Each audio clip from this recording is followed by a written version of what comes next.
सम्मान से बुलाना चाहूंगी कि एग्जीबिशन के बारे में अपने 2 शब्द व्यक्त करें। सभी लोगों का पहचान एग्जीबिशन जो कि खंडेलवाल महिला मंडल द्वारा आयोजित किया गया है।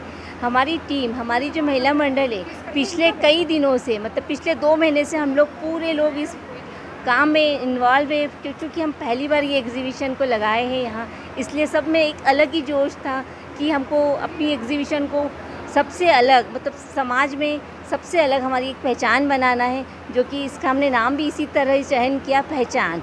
और श्रीमती सरला जी दुशा, उपाध्यक्ष श्रीमती अंजू जी कुलवाल, सचिव श्रीमती जी भगवती जी का और पूरी टीम, पूरी महिला मंडल की टीम ने ज़ोर शोर से इसमें पार्टिसिपेट किया, खूब टाइम दिया, खूब मेहनत की। जब किसी को रात में बुलाया तो वो रात में भी आए, दिन में भी आई, अलग अलग कलेक्शन किया कि एक स्टॉल रिपीट ना हो।